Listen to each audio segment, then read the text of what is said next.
Presented by The Hockey Shop, source for Sports Langley, thehockeyshop.com. Things are happening over there. This is InGoal Radio, the podcast, and boy, are we slammed heading into the holidays.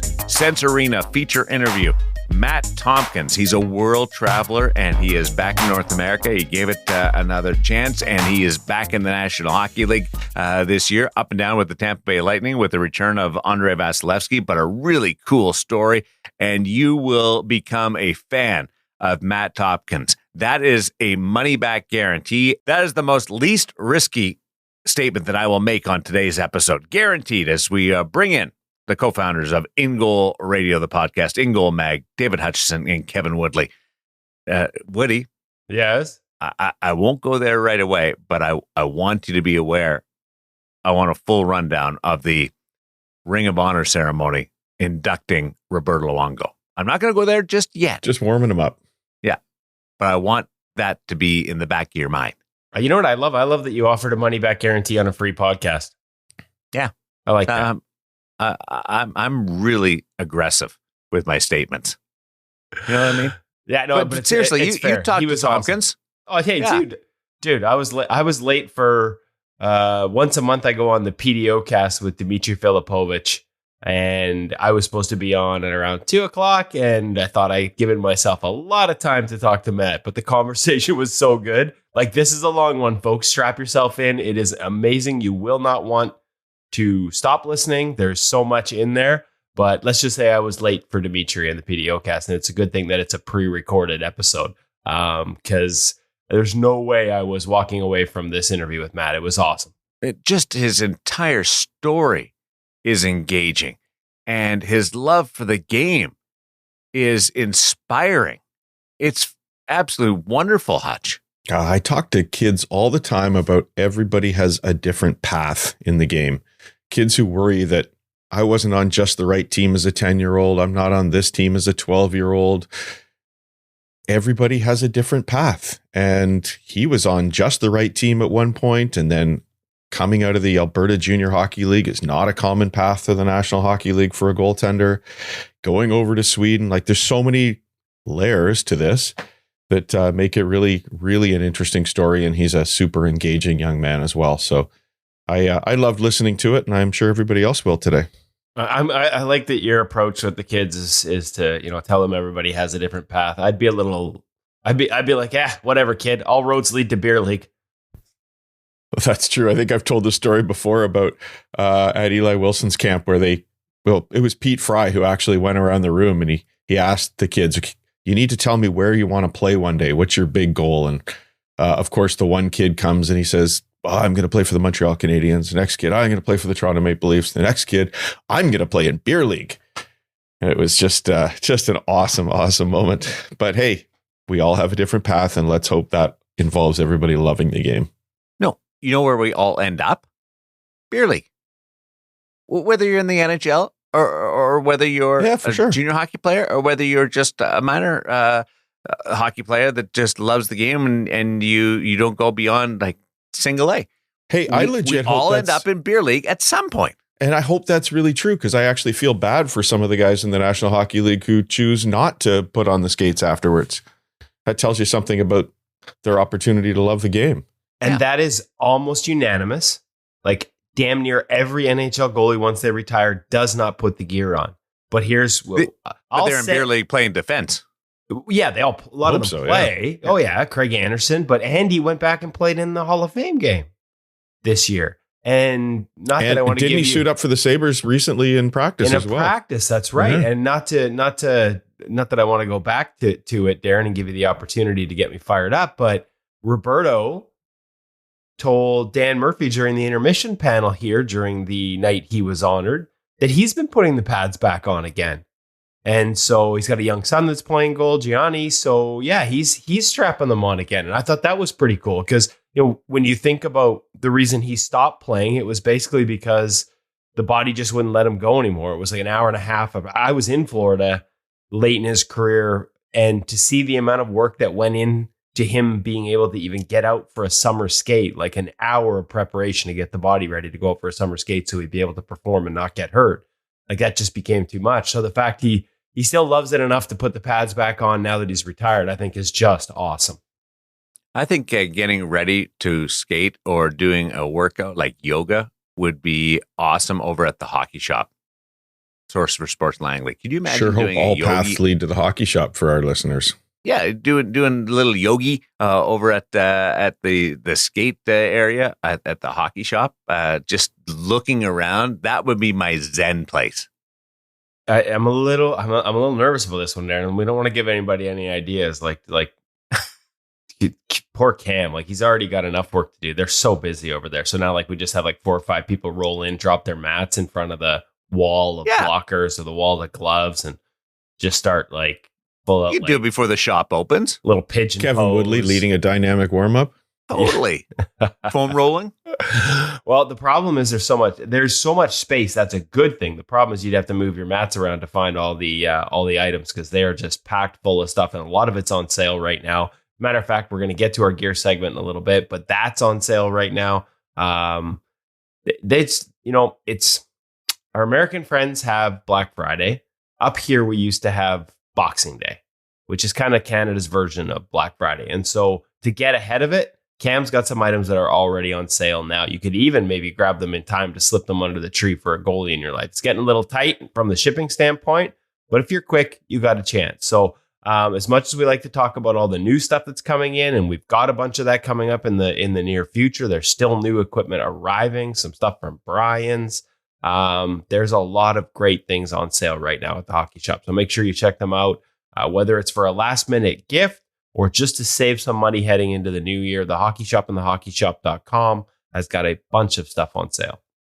The only thing that can rival it would be what's happening in the digital world at InGoalMag.com. Hutch. Oh, there's going to be a lot of goalies busy on Christmas morning this year, Darren. One of the things that used to drive me crazy as a kid growing up is if I didn't get a present that I could use right away, whether it's something I could read or play with or whatever. There's a lot of goalies who are going to be on their computer or on their phone this Christmas morning checking out InGoal magazine because the gift subscription requests are just rolling in right now. All kinds of goalies are going to be busy learning the game, loving the game, with their subscription to InGoal magazine. So what happens is you head over to the site and right up at the top, there's this big bright red bar. You cannot miss it, InGoalMag.com. And you can click there and send a gift to any goalie in your life. Maybe it's son or daughter. Maybe it's husband or wife. Maybe it's just a buddy.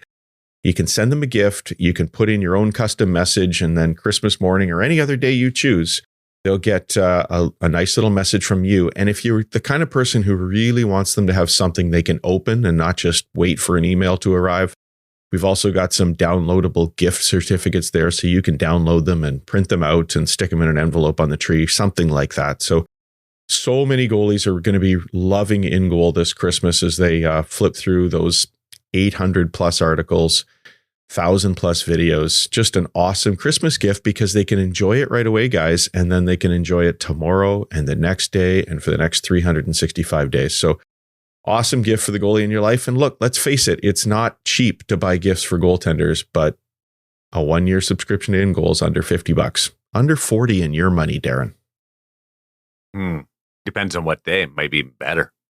I was going to say under 40 to Darren. 35. Darren's getting ripped off on exchange if it's even $40 right now. My God, I had to buy something in the States the other day and I felt like it was a mortgage. The process that we have with the subscription to InGoalMag.com, it's been going a couple of years now. Some people have been on this for a while. Is it easy to re-up or do you have to order a brand new subscription? How's that Super work? easy. Just head over to the same place and there's a little link right at the top if you're redoing your gift. And I mean, effectively the process for you is exactly the same. It's just a little bit different for us on the back end, but you can absolutely re-up your subscription. We got lots of those coming as well. Does it tell you how to score a goal? Because we've had a couple of guys attempt to have a goalie goal put on the board this week. Well, you know what? Them. You know what? What it does have is a multiple article video series with Mike Smith, who was one of the great puck handlers, where he takes some young goalies through a whole bunch of puck handling drills. And I think if you worked through those as an InGoal member and you practiced all those Mike Smith tips diligently, you'd be ready for what those guys did this week, Woody. Yeah, I'm going to send that one to Sergei Bobrovsky as well. He's been watching one of us in Beer League, I think, for his tips. I like the fact that they seem to be getting more aggressive with it. Andrei Vasilevsky and Devin Levi both took shots at it this week. Neither one of them got close. They were intercepted to be in the neutral zone, but just different parts of their career. They're aggressive. We know where Bob is in his career, puck handling. Yeah, no, I still haven't seen the Vasi one or the Levi one, which was last night at the game you were working, Darren, but I like it. Like, I called it a few years ago in an article at NHL.com, and I feel like I was almost wrong because I thought we'd see more of this. Like, teams pulling goalies down 2 with like 5 minutes left. I thought we'd see more attempts, and we know guys can chuck it like never before. I actually thought we'd have seen more goals over the last little while than we have. We got Jari this year. We got Allmark last year. I think it's coming because these guys can all throw it, and they're getting more opportunities to do so with, more goalie pulls earlier at the other end, down a couple. So it's, I think it's great. It's awesome. Maybe my prediction of a few years ago will finally start to come true, and we'll start to see multiple goalie goals a year because everybody wants it on the resume, right? Like we talked about it, Flower, right? Like Flower, that's one, he's coming up on 1,000 games, and we'll save that discussion for next week. But Marc-Andre Fleury coming up on 1,000 games might be the last goalie ever to reach that milestone. And I know he wants one before his career. And so the good news is there's increased opportunity, and there's more goalies than ever that can actually get it down to the other end with height and velocity, as we saw with Jari and Allmark, landing it near the hash marks of the other end. I wasn't thinking about it in either case, watching Vasilevsky play the Edmonton Oilers, because it was the best game I've ever seen Vasilevsky play. And he gave up 4. But yeah, but it was the best game I've ever seen him play. Almost faced 60 shots in it. It was spectacular. It never crossed my mind that he would, in a game that was back and forth, that he would go for it, but he did. And Devin Levi, it was early in the goalie pull, and it didn't cross my mind there either because they were kind of trying to hold off a push, and he didn't hesitate. He grabbed it, and I think it surprised everybody in the rink that he went for it right away. And maybe didn't get to all of it, but I stood up and grabbed Darren Elliott, who's the former goalie beside me, and he was pulling on his jacket like he's going for it. And I've never seen one in person, so I was all excited. And he wasn't even on the team that I'd cover. I've seen 2, so it's pretty cool when it happens, for sure. And when you're there and in that moment when it happens, it's you'll get one soon, Darren. Much like Marc-Andre Fleury, you'll get one in your career. Did Lou ever get one? No, that was not a strength of Roberto's game, as he'd be the first to tell you. No, if Lou had scored a goal for the Vancouver Canucks, would his number be retired instead of being on the Ring of Honor? I'm curious if that would have put it over the top. Just poking the bear, eh? Just poking the bear. Let me say this. The rant that I promised last week may have died on the vine in watching this ceremony and seeing Roberto and the way he handled it with such class as they retired his number, not retired his number, but put his name up in the Ring of Honor. Just a great ceremony. Corey Schneider there to introduce him. I thought it was cool that the Twins brought him out a jersey with a C on the chest, because of course when he was captain, which is, hey, like a lot of people talk about that being a mistake, but Roberto talked to us about how proud he is of the fact he was named captain. And I know Mike Gillis, the general manager at the time, still insists like that was the right decision. It's just the position he played wasn't ideal for it. But he took a lot of pride in that. And so they gave him a jersey with a C on it because, of course, he had to just paint it on his chin because league rules prevent a goaltender from actually being the captain. The whole thing, it was a great day. The ceremony was great in large part because of the way Roberto handled it. A fantastic speech. Even Thatcher Demko getting a shutout that night, and the lose that came with every big save and at the end of the night, and when he did the sort of post-game rinkside interview with the rinkside reporter in-house. Just everything was great. And so I'm a little more reluctant to piss all over the fact that they should have retired his jersey and not made it the Ring of Honor. So let's just leave it at that. There is no doubt that his number should be retired in Vancouver. I understand to an extent the hesitation to do so because they had another franchise icon wear number 1 before him, and they put him in the Ring of Honor rather than retiring his number in Kirk McLean. And obviously Kirk was an incredible goaltender for the Canucks and led them to the 94 Stanley Cup final, just as Roberto backstopped the Canucks to the 2011 Cup final, and they both came up just a hair short. Although I would argue the team came up a hair short rather than the goalie, but the goalie always gets the focus. I mean, McLean in 94 was just brilliant. Like that's, these are guys that made people fans, right? Like that's the type of players they were, the type of goalies they were. Roberto brought respect to this franchise at a time when, they were flirting with it, but they never fully earned it, right? The West Coast Express years, they were great, but they never became sort of like, he just brought a level of respect that they didn't have before. And so there's so many reasons it should be retired. I'd say retire them both. Put McLean and Luongo up there. Nobody's ever wearing it again anyways now.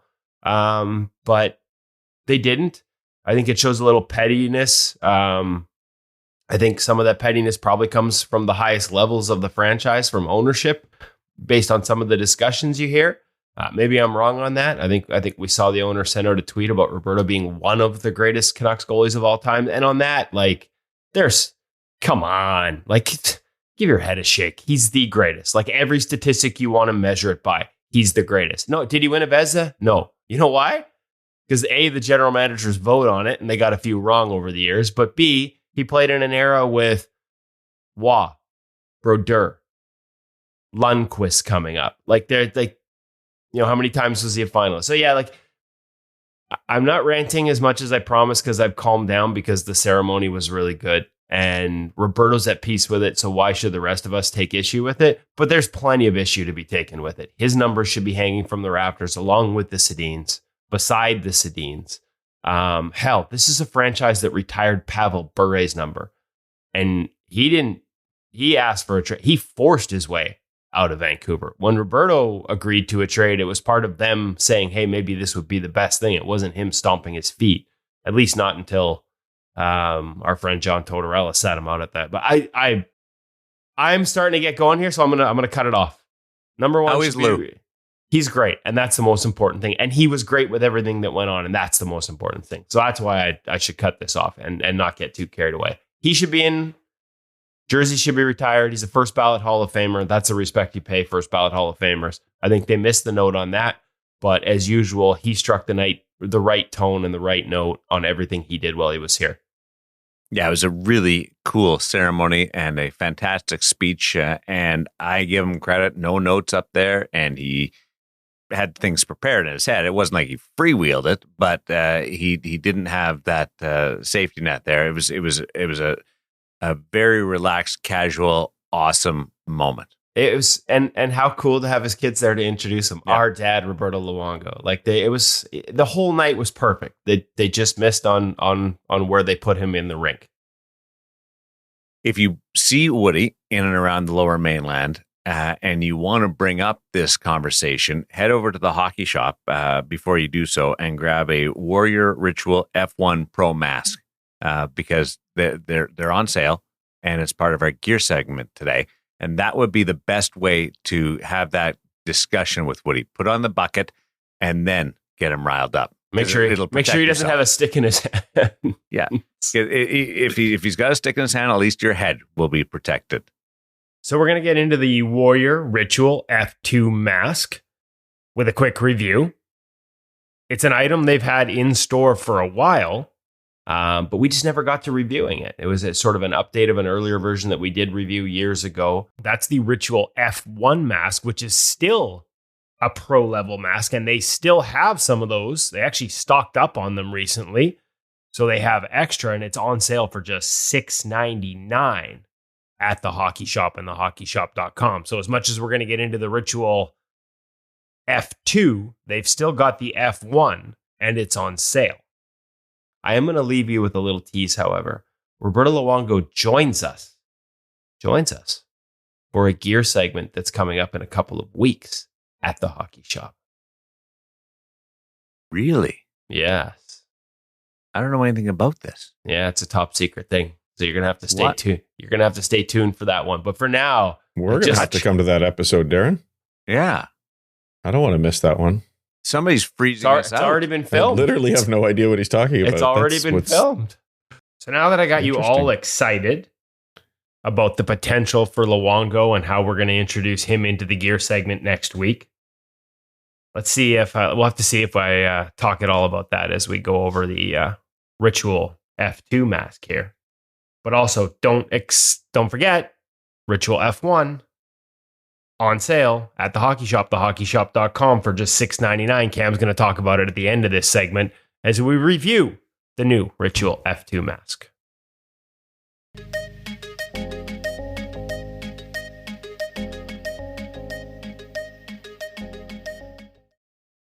Welcome back to the Hockey Shop Source for Sports. I'm down here in Goalie Utopia next to Camp Matwiv. That's me. And we have a new mask to show you today. Well, an updated version of what was a new product from Warrior, the Ritual mask. Yes. The F1. Now it's the RF2, Ritual F2. Pro, right. We're only looking at top tier, despite the fact that Cam's in this video. We're actually only looking at the top tier masks today. We'll do the lower levels, which Cam fits with, another day. So, what's different about the new F2 mask Pro? So, they've updated the carbon and they've updated the foam. So, this is a recipe that is already working really well in the F1 mask. Kind of quietly, it was in the background, maybe not as popular as some of the Bauer, CCM, other options that were on the wall, except it shouldn't be overlooked for a couple of reasons. One, again, Warrior found a winning recipe with that F1. Very protective, very durable, which is fantastic. And the overall foam package on the inside was quite comfy and actually worked quite well. There were a few small issues which have been ironed out now with the F2 in terms of for its update. So looking into, first of all, the foam package, going with a straight blackout foam, dual density, high impact absorbing. They do have their dynamic shock foam that they've been using in the past. Great overall protection, ridges up upon impact, so it's helping to stop that energy transfer going into your head. Updating the carbon. So now they're using their Minimus 20 carbon, as before it was the Minimus 120 carbon. So is this a case where Warrior, who's been a leader in the stick category for a while, is taking some of that technology from sticks and applying it to masks? That's correct. So again, with Warrior's stick line, especially their View series and their M series, have really kind of marched ahead, with using those different style of carbon, how it's being laid in the stick, and how it provides a little bit more rigidity overall. That same has been transferred down to the mask itself. So very high impact resistant, not a lot of rattling when it comes to, those hard slap shots off the head, and durable, which is a key highlight for these guys as well.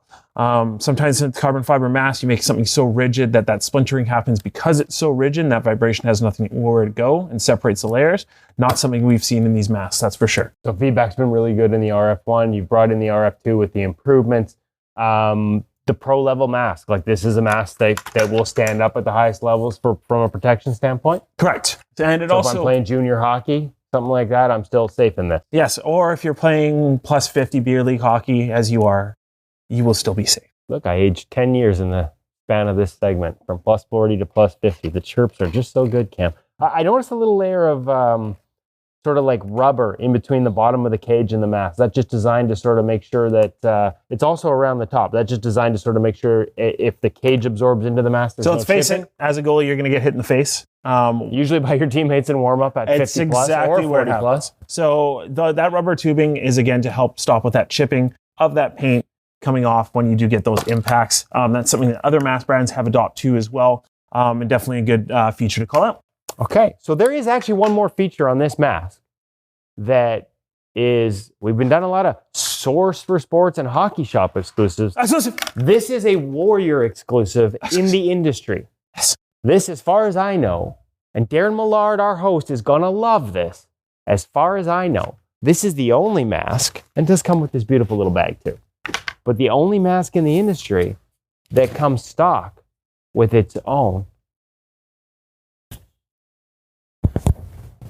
This is a new look. We're going to pioneer it here.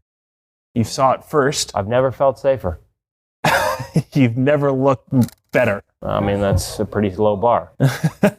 So, Dangler for Darren included in the bag. I know Millard right now is like, where can I get the RF2? Where can he get a cam? And where can he call if he has questions about sizes? Because it looks like there are different sizes available. yes, you can give us a call here at 604-589-8299 or 1-800-567-7790. Or check it out at thehockeyshop.com. But one more key note. Oh, We have one more thing to show off. show it off. I can't balance this on my ears forever. We were talking so much about the F1 mask. We have the F1 on sale. Quite a number of them. Good sizing all the way throughout the curve. Small, medium, medium, large, large, extra large. Here at the shop on sale. So your chance to get the Pro helmet. Still, will those still last? It also comes with a dangler. Danglers for Darren, danglers for days. Lots of Warrior in stock here at the Hockey Shop. Check them out at thehockeyshop.com. Give Cam a call if you have questions about sizing, or if you've got questions about the lower level models, lower price points that he has in the Warrior mask. Cam's got your answers. Big Warrior guy. Thanks, Cam.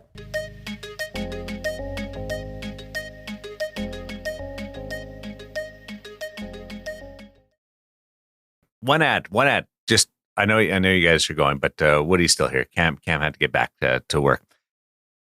When you grab that Warrior Ritual F1 mask, put a dangler on it. It's a perfect time. If you don't wear a dangler, add one. If you do wear a dangler, it's good to have a couple just around because you take a shot because they protect you. Sometimes they'll break. Grab a dangler. See, Darren, Woody? Darren, I know that Yes. you normally listen to the gear segment, and we've kind of put you on the spot this week Yeah. and didn't give you the opportunity to listen to the segment before we recorded this. You are going to love the Warrior Ritual F2 and F1 mask, Darren. You know why? Because it's down low. Because it comes with a dangler. It does. Yep. I see. Look how excited you are. We should have told you off the hop. Then this would have been the greatest promo for a mask sale ever. I even asked because I didn't have a chance to go to the turnaround on the game. But that is awesome. I apologize that I didn't get a chance to. It's to not listen your to you fault. guys. It's our fault. Wow, I'm so excited about that. What? Every Look match at should come him. with He's a like- dangler. We Kitty did candy this. store. I'd like to pretend that we did this on purpose to capture what Christmas morning would be like if you got the equipment that you dreamed of. Because Darren's face right now and the fist pumps, this is him on Christmas morning finding out that a mask comes with a dangler. This is safety first, ladies and gentlemen. Just throw in the dangler, make it work. I was thinking a dangler would be one of those great self-serving gifts. You know, kid goes out to the hockey shop, buys himself a dangler, and then puts it under the tree for mom and dad because it'll make them happy to know that he's wearing it. Yes. Self-serving gift. Perfect. Now, Not that I'm that's not- what Christmas is about, boys. I will. I'll be honest. I don't like the colored danglers, the different the mirror danglers, anything like that. I just want the clear. I want to be able to see. I don't want any distraction. I'm not that fancy or forward thinking. I just want a plain old protective dangler that makes a loud noise when the shooter. Even sometimes it doesn't even hit the dangler, but it'll rattle around up there, and the shooters will go, "Oh, I'm sorry. Where did I get you?" And then you kind of pretend that you're a little bit hurt, and it makes them so they don't shoot back up there again. So it's even productive in that sense, even when it doesn't hit you. I like that. Darren. We haven't heard that Uh, angle on your sales pitch for danglers. So that's a new one. We got to start making a list of Darren's reasons to get danglers beyond safety. Darren's dangler. Before we get into Matt Tomkins, who's standing by, turn on the light in the green room to let him know that he's supposed to head over here for the interview. Did you guys see? I'm sure you did. But what was your reaction to Pyotr Kochetkov? You two legends. I'm curious. Your play off of the penalty shot save against Brady Tkachuk. Matthew, I'm sure looked at it. Matthew Hutchison and had a great feedback on it. David, what was your take? Well, my first take was about as excited as you are when you found out the danglers are on the Warrior masks. I was so excited. I jumped up. To me, that was one of the best I've ever seen. The angle that I saw it from initially, I couldn't tell that he'd taken Tkachuk's feet out. I actually thought that he'd gotten the puck clean, but regardless, the aggressiveness, the full out straight away, it was exciting. And I immediately clipped it and sent it to a bunch of people on text message. And I just thought it was beautiful. And of course, there's been a whole lot. Of course, there was what happened afterwards. I love how Kochetkov stood up for himself and was ready to go. I thought that was fabulous. But then I saw a few people say, you know, any other player takes another player's feet out anywhere out on the ice, it's a penalty. And so why do goalies, might even be our own Paul Campbell who said he might lose his union card. And I'm beginning to think it's about time to take his union card away because, and this was, I actually brought it up. You mentioned Matthew. I brought it up with him. He happens to be an official as well. And I said, what do you think? And he said, well, I mean, strictly speaking, you're right. It's a trip if you take a guy's feet out. But if you also look at hockey, everywhere on the ice, there are things happening that's just part of the game and we're okay with it. You can cross-check a guy in front of the net and the refs don't do anything about it because it's just something that happens in hockey. Along the boards, as long as you're popping his hips and not his upper back, they don't have a problem with what you're doing. There are things that happen all over in hockey. It's just part of the beauty of the game. You may or may not agree with all of them that make it part of the game. One of the greatest examples all that you grew up with was if you dove chasing somebody down on a breakaway and you got the puck first and then tripped them. But that's out of the rules now, though, right? What's that? That's out of the rules now, though. Yeah. But that was one that we grew up on. It's like, you got the puck first, then you tripped him. It wasn't a penalty. I'm like, what? Thank goodness they changed that. Yeah. So I like that. And then, you know, the other thing that came to mind for me, guys, was the fact that if Tkachuk was coming in off the rush with the puck, he would not hesitate to go straight through the goaltender to put it in the net. And it would actually be legal, even though the goalie doesn't have the puck. Strictly speaking, you can't bowl over a person without the puck. So there's a lot of interpretations of the rules, and I just think he would play it dirty, so I got no problem with Kochetkov pulling that move, Woody. They have stopped protecting goalies to a degree that I would like. I knew this was going to happen as soon as we brought I called it. As soon as we had the goalie interference rule come in the video reviews, there's goalie interference on damn near every play. So I knew they would have to change the rules or they'd lose too many goals, and they have. And now goalies aren't protected. Goalie interference almost never gets called. It's got to be so egregious. And this whole used to be able to, if you got there first, it was your ice. Now, if you're outside of the blue, you're, I don't say fair game, but damn near feels like it on some nights. And so I'm sick of it. You want to come through with speed? I love that Kochetkov threw out a little poke check. That's the risk. If you want to attack with that much speed and come in that fast, better have your head up because I'm coming out. And so I'm for it. Hey, Kochetkov puts himself at risk. He could end up getting run over pretty good, and he's put a lot of his body down at ice level near where the skates are flying. So there is an element of risk, but I love it. The idea that we're just going to sit passively back and let guys come through us, forget it. Forget it. And maybe there's a little bitterness here because I'm sick of it at beer league, and I need Piotr to teach me how to do it properly. Because if you look, execution matters in this. If he were to just come sprawling and diving out at Tkachuk, that puck trickles in. He gets that bottom pad flat along the ice. If he turns it over, sort of the face of the pad along the ice, that puck trickles in right underneath him. That's where the puck eventually goes, nowhere near where the poke check is. Johnny Bauer, baby, time to throw this out. I get sick of guys coming in with so much speed that they can't control themselves and they end up making contact, whether they score or make a move or whatever, and they're clipping and you're dropping in the butterfly and they got knees through the head. And yes, I'm a little biased right now because that cost me 2.5 months of being able to play hockey or live a normal life for a lot of, the first couple of weeks of it. I'm sick of that crap. I want to learn how to do a Kochetkov and take these guys out at the knees. Screw them. Marc-Andre Fleury used it more than anybody. Think he would get a concussion.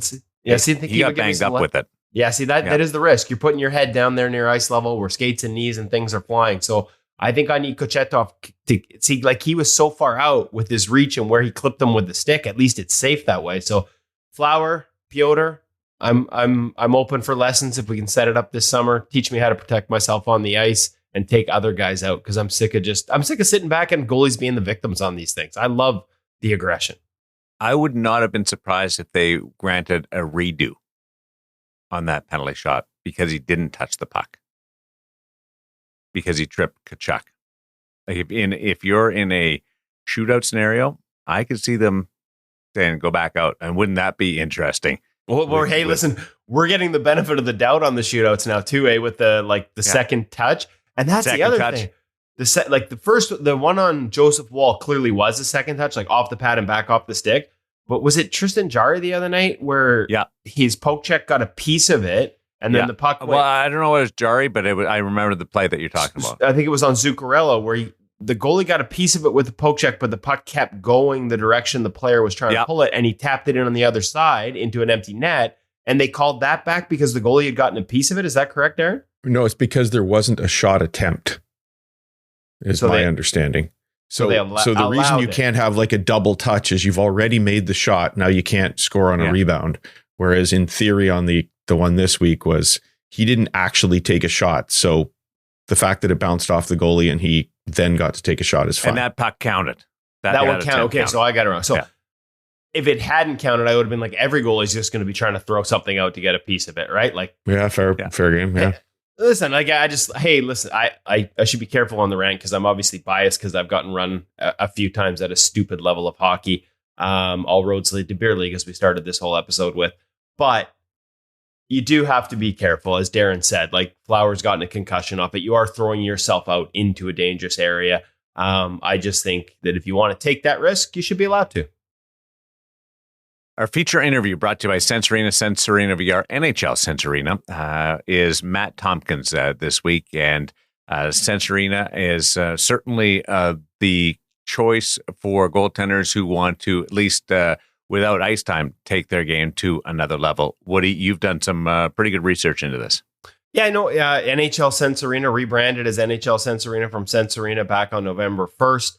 They've brought the NHL to you. You can go into their locker rooms, NHL locker rooms, compete with, against, as NHL teams, like wearing their jerseys, against players wearing other jerseys, against other goalies in leagues and competitions. They've really sort of brought the game element to it. But this idea of sort of bringing the NHL into Sense Arena was always kind of funny to me because the NHL was already, or Sense Arena was already in the NHL. We knew that from our experiences with Devin Levi and Joey Decord and Eric Comrie and guys who were playing in the show that used the product. And so it was time for an article on it. I promised you, we teased it recently that we had talked to Joey about using it in intermissions to dial in his glove. So that was the lead in a story that ran at NHL.com this week, talking about how these guys are using this tool. Interestingly enough, when I wrote the story, Eric Comrie had told me he used it more in the offseason and he'd stopped using it in season as much. But then he had a little injury and he was using it in season this year. Obviously, Decord using it. We know about Devin Levi using it. Listen, this is Bill Ranford is in the article talking about the uses and the benefits of it from our podcast interview with him. This is clearly a tool that is, as much as they've added a game element, and we all love to compete and play games to the new launch. This is very much a development tool that's being used by the goalies at the highest level to keep themselves sharp when they can't get on the ice. So if anybody's out there thinking, well, it can't be realistic enough to actually help me get better as a goaltender, if it works for these guys in the middle of a game, it can work for you. And so make sure you check out that article. We'll have a version of it up at InGoalMag.com as well. Early next week or late this weekend. As you're listening to this, you can check that out as well. So confirmation of what we've been saying for years. This is a legitimate tool for goalies, and it's never been better, and it keeps getting better, which is one of the points that Bill and Joey Decord make in the article. Grow your game over at NHL Sense Arena, and that sets us up for the feature interview with Matt Tomkins, who is an Olympian, who is a National Hockey Leaguer, whose journey has taken him all over the world, and he's stuck with it, and he will offer multiple lessons and inspiration. Can I just say, we're just going to leave this and let it roll because it speaks for itself. Obviously, he got his first NHL win this year in Montreal. Well, like what a mecca. We talked about how significant that is to goalies with Casey DeSmith in last week's episode. This is a long interview. Make sure you stick around to the end. Woody, being the dummy that he is, tends to go a little. We start with this season and what he accomplished, but I tend to go a little chronological after that, right? Just sort of work through the different steps of his career, and I may have left some of the best to the last in terms of some really great takeaways and some training that he's done with some friends of the show, including James Wendland and our friend Lyle Mast up in Kelowna, and really gets into the specifics of how that changes the way he plays and the way he thought about the position and tracking pucks. Things that he hadn't done before that he really believes have made him ready for the opportunity to play in the NHL this season. I kind of buried the lead a little bit and left that one to the last. So if you're hesitating at all about sticking around for an hour and 15-minute interview, don't, because there's gold at the end of it. Matt Tomkins, this NHL Sense Arena feature interview on InGoal Radio, the podcast.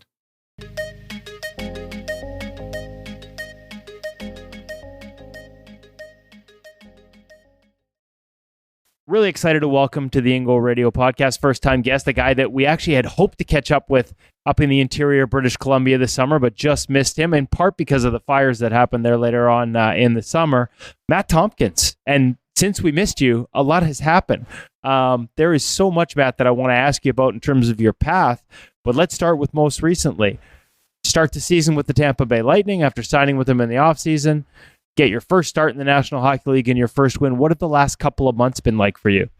Yeah, it's been pretty crazy. It's been quite a few months for sure. Like you said, and over the summer, not really sure what to expect. And then all of a sudden you kind of get an opportunity open up right in the start of training camp. And it's just been amazing. I mean, it's been awesome to finally be able to check those boxes in my career, and had such an amazing experience there with the group there and all the guys, and it's just been really special. So it's been a pretty crazy couple months, but it's been a lot of fun. What's it like to, first off, as you come into camp and then everybody in the hockey world gets the news that Andre Vasilevsky is going to miss a little time. Walk me through your mindset sort of coming into camp, and I was going to say how it shifts when you get that news, but I'm guessing probably doesn't shift. That's part of the being successful as a goaltender, is not overreacting to changes around you. Yeah, totally.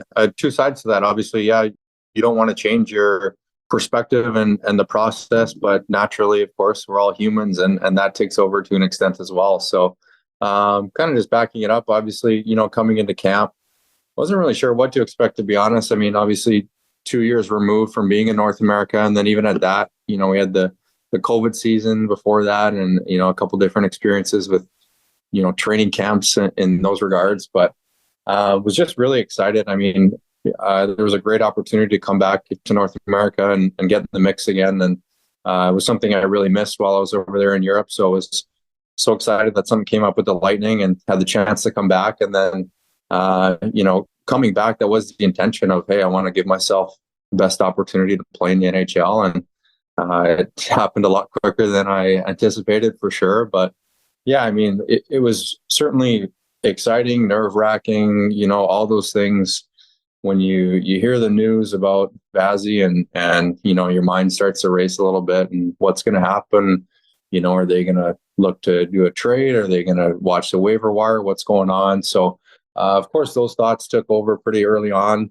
But then, once it all settles, you really start to think about, how can I give myself the best opportunity now that this has happened, and really take advantage of the opportunity. So really just approached one day at a time. And, as cliche as those things sound, it really is what gave me the best chance of having, the camp that I did. And I think I impressed a lot of people. And obviously, they were happy with my camp enough to keep me there for the first couple months. So everything went really well. I was going to say, there's so many little threads I want to pull on there, and we'll get to Sweden and the decision to go there, and then the decision to come back, and the Olympics in the meantime. But you said it, one day at a time, one shot at a time when we're on the ice. Often the easiest thing for a goaltender to say, but the hardest thing to do. Was there any, along the way, have you picked up any advice or worked with anyone that sort of, gives you tools that you could share with young goaltenders in terms of how to do that? Because like you said, it's really easy to say, but when everything's happening around you, it can be really difficult to stick with it. Yeah, 100%. There's been so many people help me along the way, from goalie coaches and teammates and, mental skills coaches, everything's kind of in the mix. So you kind of pick up different tools and things that work for you along the way. And it's such a challenge though to be able to take that mindset of, approach each day at a time and get better every day. A lot of people just say those things and don't really know what they mean. But as you kind of get older and you experience more of what hockey and life and everything has to throw at you, and different things that you have to process and deal with, I just was able to understand that, especially being over in Europe. And last year was a big step for me in terms of that mindset where, I wanted to give myself the best chance of getting back to North America and taking each day and really getting the most out of the season that I could. And it's so easy to get ahead of yourself or think a lot in the past of what's happened or what may happen, but really just being present with all that stuff and really learning what you can control is kind of the best way that I could explain it. So obviously as goalies, we know there's so many uncontrollables that you think are in the realm of what you can control, but especially when you're young, that's an easy thing to get caught up in and a tough thing to decipher of what falls into which category. But definitely just an experience thing for me that I've learned how to deal with what I can and prepare myself as best possible. And so it's been a long journey, but a lot of tools that I've picked up along the way with that. Any that you could share for, like, is it as simple as, hey, like, this is the tasks I have today, this is what I'm setting out to accomplish, and I'm going to check those off? Maybe even giving yourself a moment to think about big picture stuff, but making sure you bring it back to the task at hand. Yeah. So the biggest change for me was, when you grow up, a lot of people talk about having goals and, you want to set your goals as high as you can and everything. It actually wasn't until I read a book. It's called Atomic Habits by James Clear. I'm sure most people are familiar with it. It's been, a bestseller for a long time. And he talks a lot in that book about how it's one thing to have goals, but another thing to have what's the process of achieving those goals. And of course, the title of the book, Atomic Habits, he talks about all these little things that add up, to creating this process of achieving those goals. So I really, when I first read that, and I read it through a couple times now, I really was able to apply it to hockey. And, I was like that when I was younger and first turned pro. Of course, I have these goals of playing in the NHL and, being a top goalie and doing all these great things, but often was overlooked of what are the little details that I can do every single day that's going to make me a better goalie, a better person, whatever it may be. So really that was just a mindset shift that I had over the last couple of years where I take pride in what I do every day. I really put a lot of emphasis into the details of, being a professional and, doing this every day as a job and what's the best that I can be of myself and, all these different tools that I picked up along the way of, adding to the routine or, dealing with different people or learning new things. It's all been, a work in progress over the last decade or so. So it's really exciting to kind of see it all come together and feel really good about what you're doing every day. Well, the other recent experience that I'd love to hear how you managed and might be able to pass along some advice to young kids or, junior goalies or even new pros. You talk about the NHL dream. Once it becomes reality, you've managed to maintain a day-to-day focus. You get through camp. Now your first start with the Ottawa Senators. How do you said there were nerves. There's going to be. That's human nature. How do you channel them in the right way?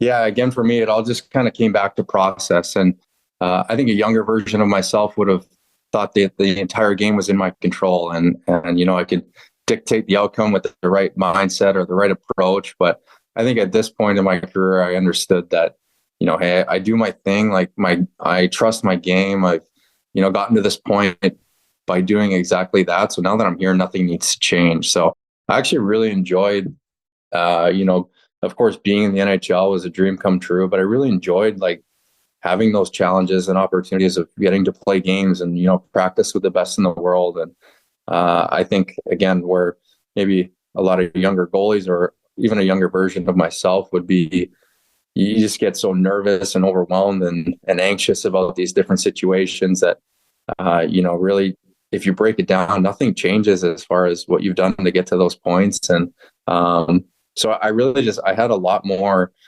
enjoyment and a lot more fun really playing in those games than I would have a few years ago. So that was really exciting, that I feel like at this point in my career, I can understand that, like I said, I know what I can control. I know that I have a lot of trust in my game. So it's just about execution, and the chips kind of fall wherever they do. And a lot of it is just luck, really. I mean, there's so much that you can't even think about. And if you think that it's in your control, it's a long thread that's going to unravel. Okay. So it's not in your control, but to have, whether you want to say the stars align, you get the start in Montreal, you pick up that first win in a building like that, Western Canadian kid, obviously we've all been massive Carey Price fans here at InGoal over the years, and all the time we've got to spend with him. Like, I've got a Kent Dryden tattoo on my arm, for crying out loud, right? Like that's the mecca for us goaltenders. Like, what did it mean? Was it extra special because it was there? It was extra special, I think, for sure. And so it was on back-to-backs. We were in Toronto the night previous.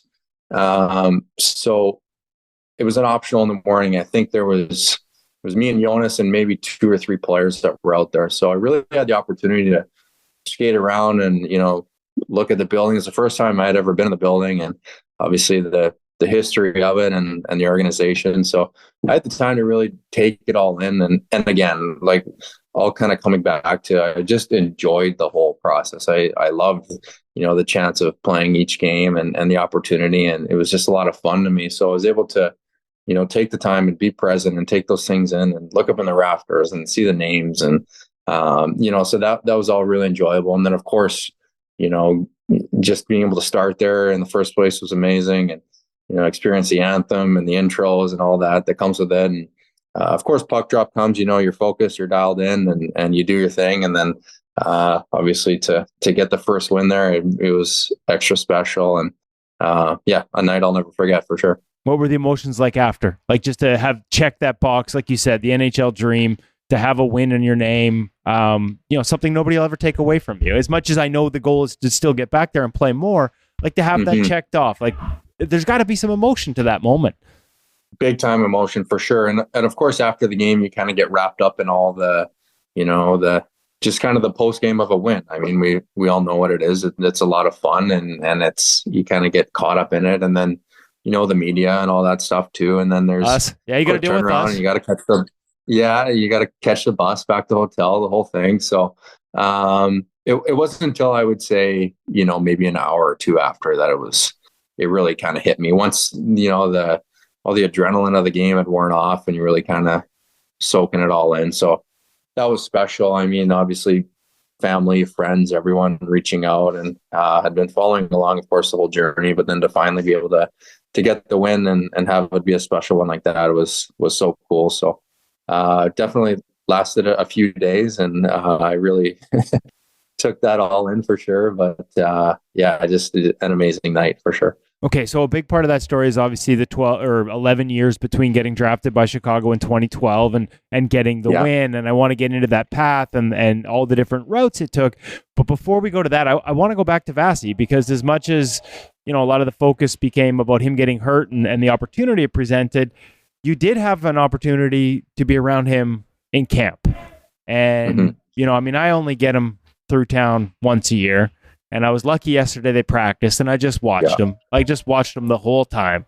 And what's that like? Like, what kind of, is there anything, there are things he does that I'm not sure any other human can do physically, but are there lessons you can take away? What do you, are there things you're trying to learn from an Andrei Vasilevsky when you're around him on a day-to-day basis?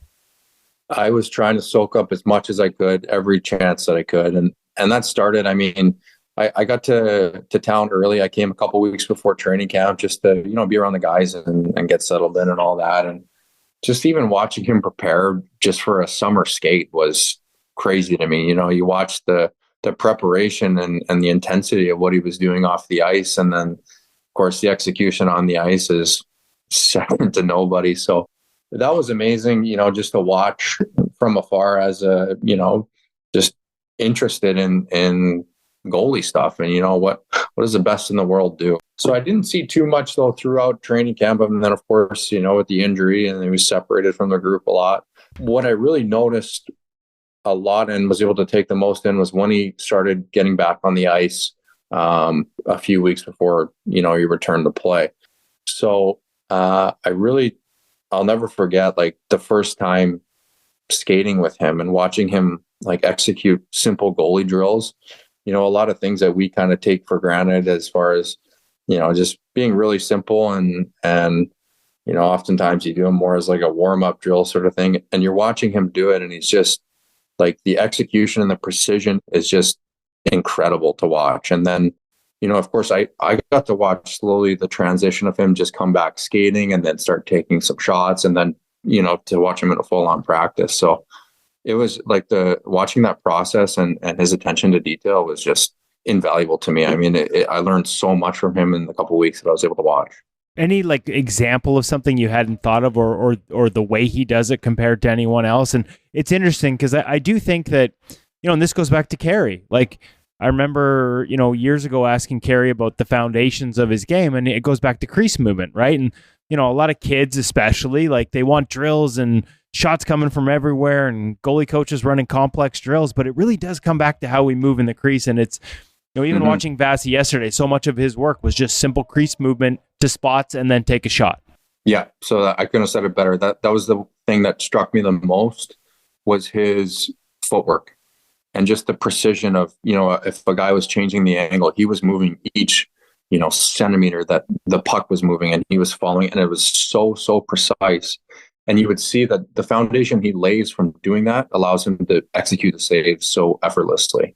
It's nothing that he's doing different with the positioning of his hands or, the angle of whatever. It's all about what he's doing pre-shot. And if you watch him just move around in the crease and then, all the footwork that kind of lays that foundation, everything else comes together after that. Okay. So from Vasi to, I'm going to rewind. I said there was a gap there I wanted to get into and all that path and all that process, but I'm going to rewind even further. I think I mistakenly said BCHL earlier. I know it's the AJ. But who was your guy? Like young Matt Tomkins growing up, who was the guy that you wanted to be, the guy that you emulated, and how'd you get started in the position? Yeah, so twofold to that. I was actually, my favorite player growing up was Patrick Waugh, even though I was a defenseman. So how that makes sense, I'm not sure. But so he was the reason I became a goalie in the first place. Decided, one summer I wanted to be like him. And then, my poor parents are out buying goalie gear for me and scrambling because I made this decision last minute that I wanted to switch a couple of weeks before camp started. So how old were you? I was 10 years old. So maybe a little bit later, but it was ended up being a good decision. So I'm happy with that one.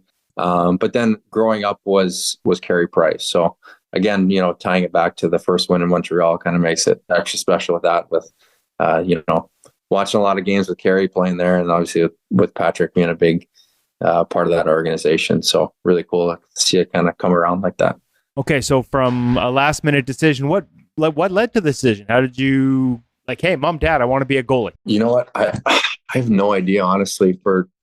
I still can't explain why Patrick Waugh was my favorite player, even as a defenseman, but he just was. And then I, like your idols do, you want to do. So I wanted to become a goalie, and it worked out really well. I had a great season. I made the top team my first year playing, and ended up playing for Team Brick that year. So I guess it was easy for my parents and to help me continue on with that journey. So, but yeah, I can't really explain that one. And then just stuck with it. It was, really successful with it early on, and just kind of, I guess, relied on athletic ability more than any sort of structure, but that came later, I guess. Well, I was going to ask, when does it start, right? Because you're obviously, if you decide to play because of Patrick, you're probably modeling your game as much as you would at that age. You're watching TV and you're trying to do the things he's doing. But as you move up, and into your teens and becoming, end up playing in the AJHL and off to Ohio State, when did the goalie coaching side of it, and who were some of the early influences? Yeah, I would say that it started pretty early, and so much credit goes to my parents with, of course, growing up in Western Canada, you have the opportunity to play hockey, and most kids do. But I think, obviously we know goalie gear is so expensive, and hockey is so expensive in general. So just so fortunate to be able to play in the first place, never mind to be a goalie and have the opportunity to play on these top teams and, travel around and do that for so long. So can't thank them enough. Obviously, so much goes into that as a parent. And then, and then they would always go the extra mile with finding me, goalie coaches in town to work with and, going to the summer camps and kind of doing everything. Gave me the best opportunity to be as good as I could. And worked with a ton of goalie coaches growing up. Edmonton, pretty big city and pretty, hockey dominant. So a lot of options there. And was learning a lot from a young age and had access to that, which helps so much with, building your game and being able to play for those top teams and kind of keep moving up the chart, so to speak. Do you see, like you said you worked with a ton of different people, value in that, different voices, different perspectives, as opposed to, for some guys, it's like, hey, I started with this guy at age 12 and it was him till age 25. Yeah.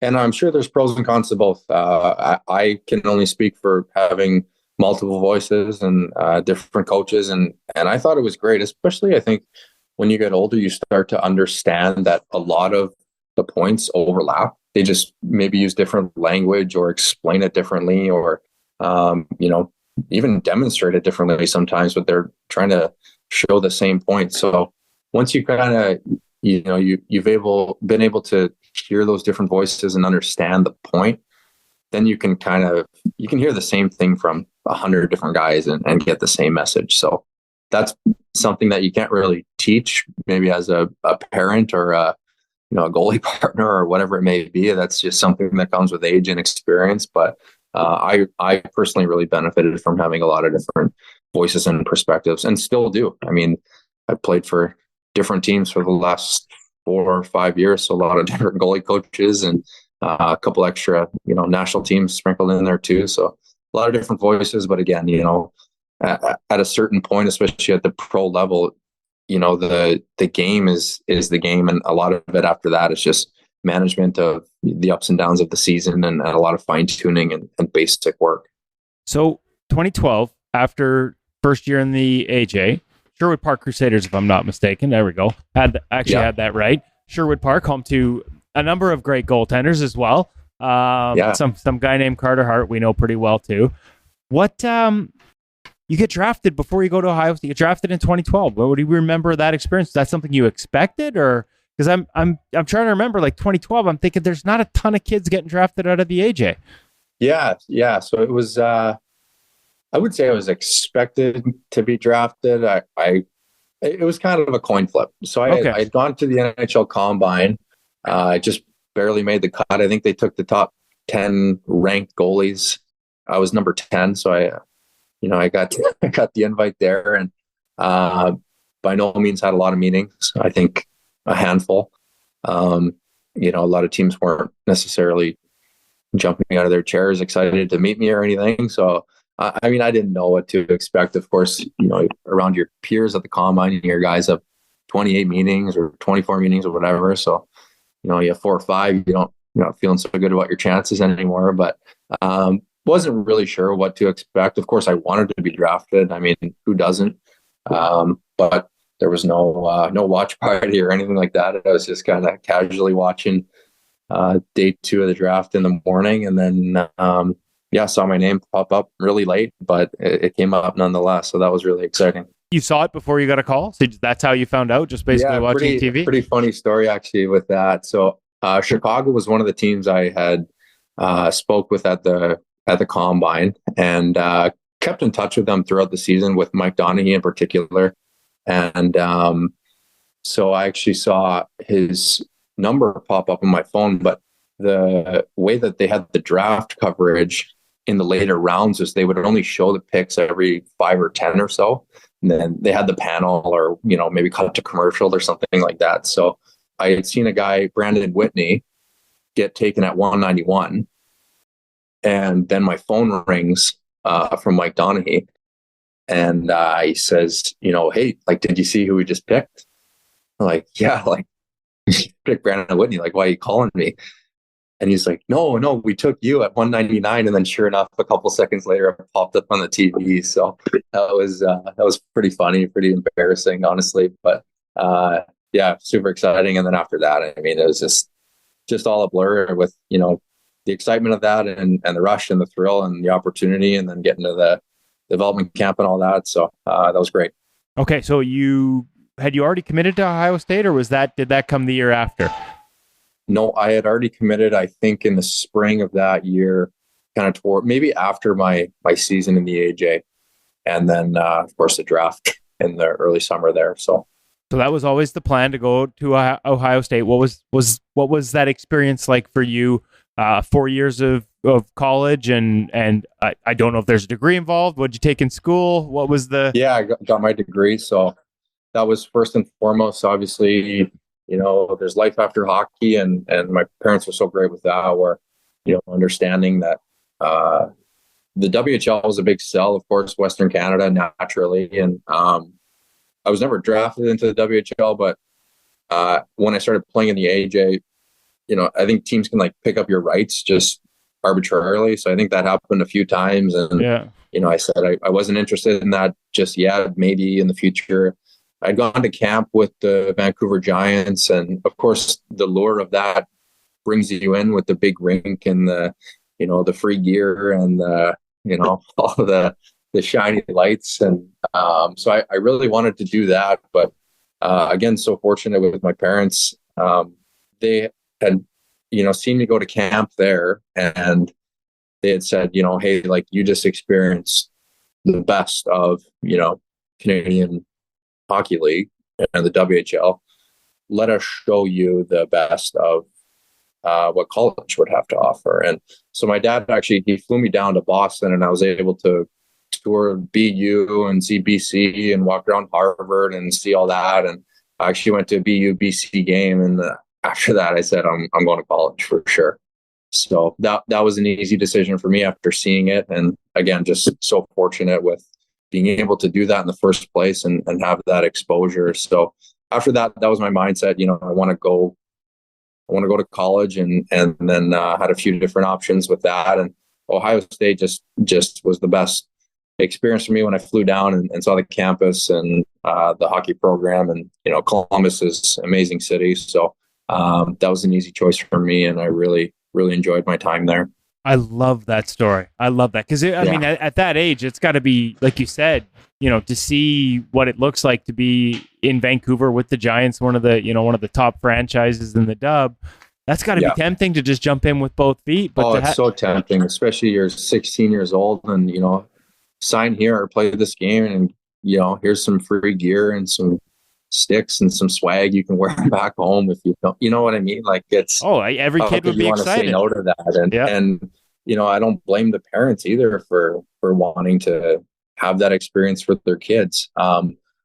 Luckily for me, my parents had seen that, maybe there's more opportunity, and just even the awareness of that in the first place, I think was so great, and ended up being huge for my hockey career and for me as a person to know that, hey, there's college hockey out here, and it's pretty cool. So you should probably check it out. And you can play for 4 years, right? You can play for 4 years. I got my degree. I met so many amazing people, had such an amazing experience. And I didn't know what was going to happen for me with hockey after. I mean, I had no clue. Of course, I was a draft pick, but I mean, it seems to be a revolving door with, guys turning pro and stuff. So you don't know how you're going to fit in or if they want you. And, it's not really an open line of communication, as we know. It's a lot of simple and short phone calls and stuff like that happens. So, but yeah, I was, so lucky to have that experience in college like I did, and to get a degree and have that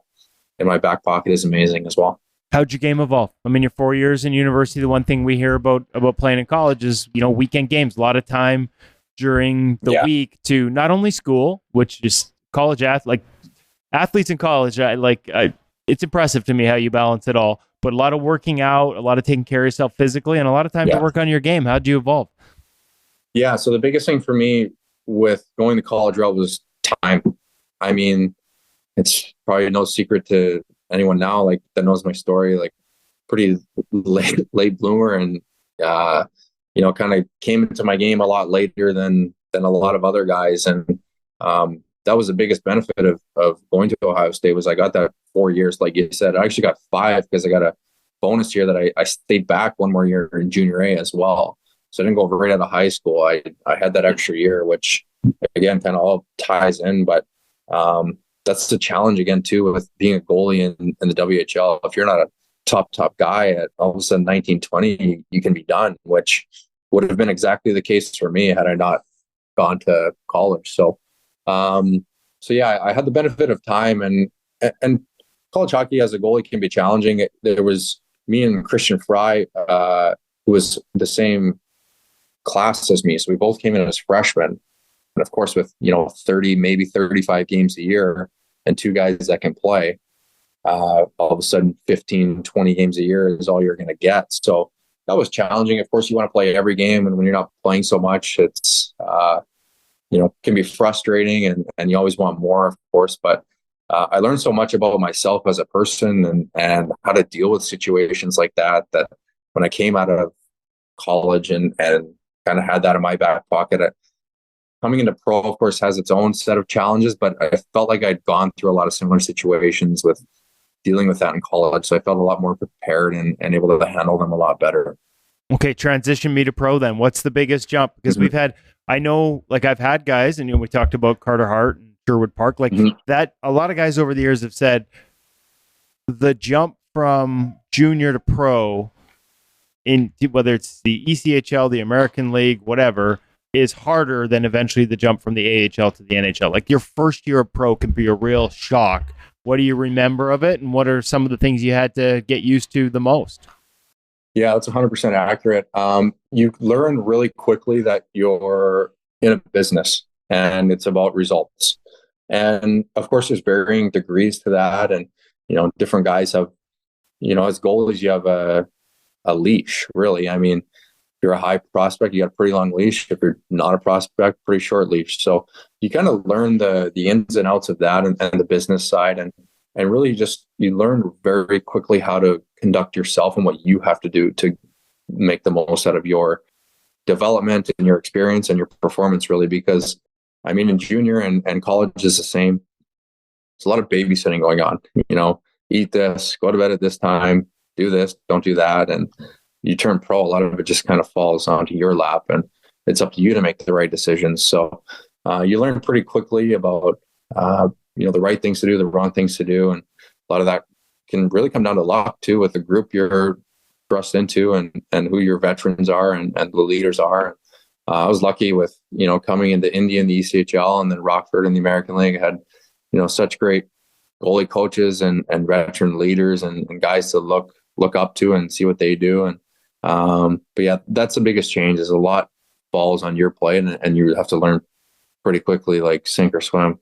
I was going to say, time's sort of become a flat circle for us since the pandemic, but walk me through some of the names. Like, is Peter Aubry there as a goalie coach at the time? Yeah, so I had Peter Aubry my 4 years that I was with the Blackhawks organization. So, he would do a lot of trips my early years in Indy and come down for weekends and work with me. And we were always in contact, doing video or just phone calls. And he was unbelievable. I mean, I can't say enough good things about Pete. And to be honest, if it wasn't for Pete, I don't think I would have still be playing, strictly because he was able to help me so much with, the ups and downs of the season and how to deal with all that. And that's what makes, I think, goalie coaches great at the professional level, is how can you deal with the goalie as a human being?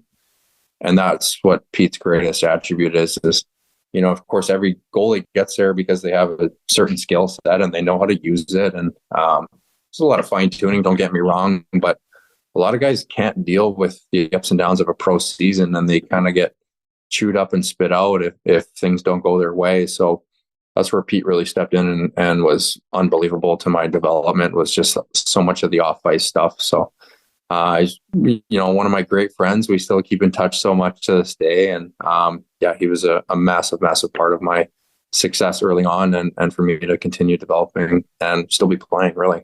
It sounds like he's all, like, if I'm not mistaken, at top of my head, I thought he went back to college hockey too to coach as well. So he did, he's at University of Nebraska, Omaha now. And that sounds like it would be based on what your experience in college, your experience with Pete, that seems like a pretty darn good match. Yeah, I'm sure he's just doing unbelievable. I'm sure the guys love him there, especially with having that pro experience and, that being part of that level that all the guys are eager to get to. I'm sure he's just loved there, and he's such a great person. So, he's really, really good at what he does. So we talked about, that time with Chicago, those 3 years. The development being as much off the ice and managing all those things. What about, we're 35 minutes in here and I haven't asked you to describe your game, in part because I expect it continues to evolve. What do you remember of, how would you have described your game then? And then maybe we can get into the evolution and the decision to go over to Sweden, how it changed there. Yeah. So I guess that first part of that, early on, I think my game was really raw. I was, really athletic through junior and through college. And I got away with it just because of the level that it is. When you turn pro, a lot of it, the speed's a lot quicker. The guys can shoot a lot more accurately, quicker. The game's just faster overall. So Pete was really good with helping me early on with, you have so many tools, we just need to put them together. And kind of just ended up being to where my game is now. As far as now, it's all about efficiency for me and really just keeping it as simple as possible. And what that looked like early versus now is so different, where now it's all about, minimal movement and letting pucks hit you and tracking down on pucks and all these things that are really simple in theory, but difficult in practice. So early on, there was just so much reliance on the athleticism to bail you out and, make the big save that everyone goes crazy for. But as a goalie coach, and even as a goalie, once you start to learn that, hey, you're not going to last very long if that's your first option. So, so much has gone into that, so much work, so much, time and thought. And, now it's really just, like I said, all about efficiency, just beating pucks, square, depth management, all these things that we hear about all the time, and just putting myself in the best position to execute saves as simple as possible. It's nice to have the athleticism, but when you use it all the time, it can be a little tough, eh? It can be tough. Yeah, it's not a good starting point. It's good to have in your back pocket, but I don't know if you want to rely on it too much. So what went into the decision first to go over to Frölunda? We think of, and we recently had Thomas Magnuson on the podcast, and we think of how, we've heard so much about the coaching over there and how good it is from the goalie coaching perspective. Was this just an opportunity to play, or were you looking at hey, there's a lot of guys that go over there and, maybe there's a different element I can add to my game? What was that thought process? Yeah, so it's a really unique situation, actually. I'd never really had Sweden or Europe on my radar. I was, pretty dead set on doing whatever I could to play in the NHL. And of course, the opportunity seemed to be with Chicago year in, year out, and they kept offering contracts, and I kept coming back. After the COVID year had finished, I think it was around mid-May, was just kind of, reaching out and seeing where they were and what they wanted to do. And my contract was up, and they didn't really have a decision yet. They weren't really sure, kind of kicking tires. And what happened was I actually got a phone call that Frölunda had lost one of their goalies. Eric Shelgren had signed with the Maple Leafs. Yeah. So they were kind of scrambling to get a goalie, and maybe people listening are thinking, scrambling in May, what's the rush? They signed guys so early over in Europe. So to not have a goalie in May was full on panic mode. So the opportunity had come up with them, and they wanted a decision right away, because they wanted to find a guy as soon as possible. So I gave it a couple days, and I thought, this sounds like a great opportunity to maybe just shake things up. I felt really stuck with the Blackhawks. I felt like I had really been developing and getting a lot better, but I just wasn't climbing the depth chart maybe as much as I hoped or wanted to. But so going over to Sweden just really seemed like a way to kind of get out of the rat race of being in the American League and dealing with that. And ended up being the best decision for my hockey career. So it was an amazing opportunity, and I'm happy it came up. Okay, so that year ends up including the Olympics. Was that at all on your radar, that opportunity, when you make that decision way back in May? No. So that's another funny story too. I'll get to that. But that was not even on the radar. But of course, the NHL was still in the mix at the time. Right. So I don't think it was until maybe December that they had officially pulled out. I was going to say, I wasn't even sure we knew that would be an option. Yeah. So that whole process happened so fast. So I'd gone over to Sweden. I had a great start to the season, was playing unbelievable. I was on a 1-year contract, so I'm getting calls left and right of, what do you want to do next year? And like I said, it starts early, doesn't it? They like to sign guys early. So my phone started ringing in probably late September, early October. And so then, of course, back to the Olympic thing. The NHL had pulled out, and I think I remember seeing something about, I think a buddy had texted me or something like, hey, your name popped up as, potential candidate for going to Beijing. And I was like, holy smokes.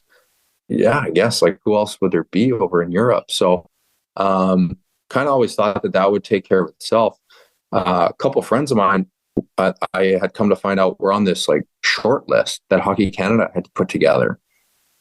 So other goalies or guys you'd played with? Other players. So I was like, okay, like, maybe that's just going to take care of itself naturally. And then one of my good friends, Adam Tambellini, he had said that there was like a deadline that they had to put in a short list of, maybe 60 guys or 80 guys. Actually, one of my teammates was on it too, Stefan Elliott, who had gone in 2018 to Pyeongchang. So I was pretty in the loop as far as what was going on at the sidelines. I was just kind of letting it play out, and my name never got thrown into that. So actually, I called my agent and my European agent and said, like, hey, is there any like rumbling of this? Or do you know what's going on? So to make a really long story short, he had called Hockey Canada, who had said, this was an oversight on our end. We would like to put your name in the hat, but there's all this like paperwork that you need to do, and it's due tonight at midnight. So you got to get on it. So there I was, like, scrambling away on my computer, filling out all these forms. And there was so much to do as far as, paperwork, because it was in China and COVID going on, and they wanted to know everything and anything about, your medical history and all these different things. So there I was, signing my life away at, 11:30 at night, trying to meet this deadline. And then the rest is history. Obviously got the call to go, which is incredibly exciting. And that was amazing. So I get to call myself an Olympian now, which is really cool. Now, were you over there in time to do things like walk in the opening ceremonies and things like that? I wasn't sure. Did you miss that? I missed opening. I was the only guy on the team missed opening ceremonies. I actually had a false positive COVID test come back. And there was so many, like, such a strange time. Oh, such a strange time. And, of course, at the time, it's devastating. You're an hour before the opening ceremonies, you get a text that, hey, don't leave your room. You had a positive COVID test come back, and you're like, holy smokes, is my Olympics over? Like, what's going on? And then, the scramble from Hockey Canada looking to take care of things. And I could talk to you for about 3 hours about my experience over there with all the little details behind the scenes that a lot of people aren't familiar with, but really, really stressful time and a lot of anxiety, and but really an incredible experience to be able to be there in the first place, and then obviously have the opportunity to play and succeed and do all that. So did you get to play, or sorry, did you get to walk in the closing ceremonies at least after getting to play? No, or did you guys have to leave? I had to leave because, we were technically on loan from our European club. So as soon as we lost out, they were like, you got to go back yesterday. Yeah. So hey, but at least you got the experience. You got in and you got to play. Like, you got not just an Olympian, but got to compete at the Olympics. I know, we've got a good relationship with Devin Levi, who was there with you, but didn't get that opportunity. So what's that like? What's that like to be in that jersey on the Olympic stage? It's absolutely incredible. And it was such a unique experience because, we would be out there, you're practicing leading up to the tournament, and there's nobody in the rink because they don't want anybody there, obviously, than media and personnel that they need to run the day-to-day. And the same kind of applied for the games. There was no atmosphere. There was no, it didn't really feel like much. But then you would catch yourself and you would see all the cameras and the full operation that was going, and think, like, holy smokes, like, the entire country is watching you at home. And this is a pretty big deal. So that was really cool. Once you kind of, overlooked all the rules and regulations that they had in place to let you play, then you realize, like, no, this is the Olympics. There's a lot on the line here, and it's a pretty amazing experience. So yeah, just incredible start to finish. We had such an amazing group. Obviously, unfortunate finish there to Sweden. We had hoped to, play for a medal, and that's what you dream of course. But still, to be able to wear the maple leaf, represent the country, is just something I'll never forget, and one of my greatest hockey experiences to date, for sure. Where's the jersey? It's at home. Yeah, hanging somewhere, framed, I hope. It's hanging at home, and I got a lot of them. We did a big signing after too with all the guys. I got a few sticks and a bunch of jerseys signed by the whole group. So I'll keep those in my possession forever. Yeah, love it. Along with a puck from a first NHL win, I'm guessing too. Exactly. Yeah, definitely. That's part of the collection, of course. So back to Frölunda after the Olympics. Next year, you're with Färjestad. I didn't ask you yet, like sort of, there's a history there as well. Frölunda, Henrik Lundqvist. I'm top of my head. I'm going to embarrass myself because I can't remember who the goalie coach is in Frölunda right now. I'm pretty sure I know who it is in Färjestad. But how'd your game evolve during your 2 years over there, from one organization to the next? Yeah, those were two amazing organizations, and two of the top in Sweden, of course, and Europe for sure. So to be able to play for those two was amazing, and had amazing goalie coaches there. Christopher Martin I had in Frölunda, who helped me adjust so much to the European style of the game. And, I was so eager when I got there because it was such a unique change of scenery. And I was so excited to have the chance to play in the league. And so he helped me so much with my game, just with the transition, and really, I think he really enjoyed the perspective I had too, coming from North America. So we really just enjoyed talking shop, and he helped me so much off the ice too, with all the ups and downs that come with hockey. And like I said, a lot of goalie coaches are really good at that, and definitely a skill they need. And then last year I had Mathieu Swoosh. I probably butchered that, so hopefully he doesn't get upset at me for that one. Maskin, we called him. So yes, he's been on the podcast too, and I butchered that name as well. So Mathieu, he knows. He was unbelievable. He was so awesome to work with. It came in day one. I'd heard of him and spoke to him a few times over the summer. Didn't really know what to expect, but he held my game so much. Like, we still keep in touch to this day, and I still rely on what he taught me foundationally, where I am constantly going back to that this season whenever I don't feel right, or feel like I need a little bit of fine tuning. And was able to work with him and Dennis Hildeby last year, which was one of the funnest years I've had in hockey, probably the funnest year I've had, to be honest with you. Just Dennis was so eager, and such an awesome guy to work with, and such a good person. And Maskin, like, he brought us all together. We had such a great trio together and loved working together. And he like, Maskin knew exactly what I needed. He knew how to deal with both of us individually. I mean, I was 28 and Dennis was 19 or 20, I think, at the start of the year. And so two very different styles, but he has such a great approach and such a great understanding of the game that he was able to kind of tie us all together constantly with what we were doing. And that was a big thing for me. I think last year he taught me so much about how, like, simple is better. And you kind of think that as you get older and you get more experience with your game, that, it needs to become more complex. And there's a lot more, stokes that go into the fire that you need to really draw on whenever you can. But it's actually the opposite. And he was able to really help me so much with that, where we would keep things simple, and we kept it simple all year. And,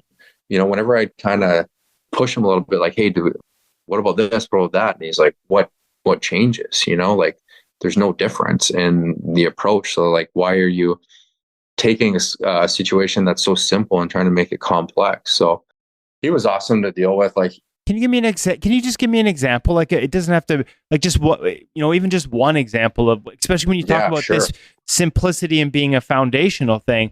All the goalies, I'm sure they're like me, listening, and like, one little thing that where you can speak to that, where it would sort of make them sort of click, like, okay, now I know what he means. Like, simple in what terms? Yeah, foundational in what terms? Yeah.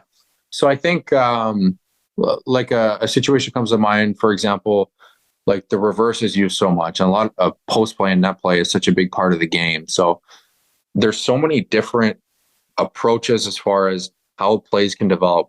Does it come from above the goal line, below the goal line? Is it within the dots, outside the dots, like, is there a backdoor threat? Is there not? Like, there's so many different options. So, say I'd got beat the night before on a backdoor play from the reverse, and there was all these different things going on at the slot. You're watching the video the next day and you're kind of talking like so specifically about that play, and then we go on the ice and I'm asking him all these questions, and then he would constantly say like, well, what changes between if the guy's there or if he's not? Like, are you going to change like what you're doing in the reverse on the post? No. Okay. Does it matter like which blade this guy is back, or if he's covered, if he's not, if there's a shot threat in the slot? Like, does it change your attack angle? Does it change your post integration? Does it like nothing changes? So of course, as goalies, you want to be perfect and you want to analyze each situation and break down every single goal so that you can learn from it. But that was his best thing, was like, no, like we can categorize all these things into maybe 5 or 6 categories. And if we constantly work on these 5 or 6 things, they might not be specific to what we're doing, or sorry, they might not be specific to these goals that are going in or these situations that develop, but the foundation is there. And then you can just make reads on it after that. So that was huge for me, where I think I was trying to reinvent the wheel a lot. And I came in and trying to look at all these different situations through different lenses. And he was like, no, like this is so simple. Like, you just need to like take a step back, and we're going to work on these simple things and stick to basics all year, and you're going to feel like it's working. And that was exactly the case. Like, last year I had so much consistency with my game, and I think, well, actually I know it was from exactly what we would do. Like, our approach every day stayed the exact same, which sounds boring probably to a lot of people, and maybe counterintuitive to maybe some goalies listening, but sticking to basics will cover 99% of the situations that come up. And the other 1%, a lot of them, you just say like, hey man, great shot, good for you. I love it. Well, it comes back to that talking about crease movement earlier, right? Like, yep. There's a reason Vasilevsky's so good at, the movements and the things he dials in and details. So the decision to come back, as we sort of round this out, to come back to North America, how did that come about? Yeah, so it was after the season. I got back after we lost at the playoffs, and my North American agents had been, obviously fielding calls from some teams later into the season, and I told them like, I don't want to deal with that. There's so much time in the off season. If something comes up, tell me after the year. I don't want to have that in my mind as I'm playing in the playoffs or finishing out the regular season, whatever it may be. So I got home, and after a couple of days, they had said like, hey, there's a lot of interest here, and are you interested in coming back? So I said, like, what does the opportunity look like? And so we explored that for a few days, and then because I still had another year on my contract in Ferrystad. So the opportunity came up with Tampa, and that was really just a no-brainer for me. And at the end of the day, it came down to, hey, I was going to be turning 29 at the time. Like, I didn't want to retire and say, have what ifs. What if I had done this? Do you think you could have played in the NHL? Do you think this could have happened or that could have happened? I didn't want to have any of that. So I thought, if there's a time to do it, it's now. I just had a great season. I felt ready. I felt like if there was ever an opportunity, like this was the best one. And so it was just really a no-brainer for me to take the chance with Tampa and take the opportunity. So I was really excited about that. Obviously pretty rare, I think, for guys to come back over that late in their career and have that opportunity. So it was great that it came up, and yeah, like I said, an easy decision for me. I love that like the what ifs, and then you end up coming back and you answer a lot of those. Between there and here, though, you ended up in Cologne, and I'm curious because you end up working with a couple of guys that we know in Lyle Mast and James Wendland, our 5 Damn Things guy, who has been a game changer for a lot of goalies in terms of the physical and the hips and the movement. How did that come about? And can you walk us through maybe how some of that work has transformed your game as well? Yeah, I've been waiting for this part. This is exciting. So I saved the best for last then. Yeah, no, these guys, in a nutshell, they totally changed my game, and they changed my approach. And I don't think I would have been able to play in the NHL without having the exposure to these guys that I did in the summer. It was that drastic, and that it made that much of a difference in my game and my approach and everything. And so just kind of backing it up, I'd known Lyle forever. I started working with Lyle when I was maybe 15 or 16. I got exposed to him because he worked with Dustin Schwartz, who was an Edmonton guy. Yep. Who I had the pleasure of working with when I was playing junior, and then, throughout college would continue working with him in the summers and stuff, and still stay in touch with him to this day. And he's just another awesome person within the game of hockey. So that's how I met Lyle. And then I stayed in touch with Lyle a little bit. I'd see him the odd time, in the summer. We never worked together or anything. And but I have always spent part of my summers out in Kelowna.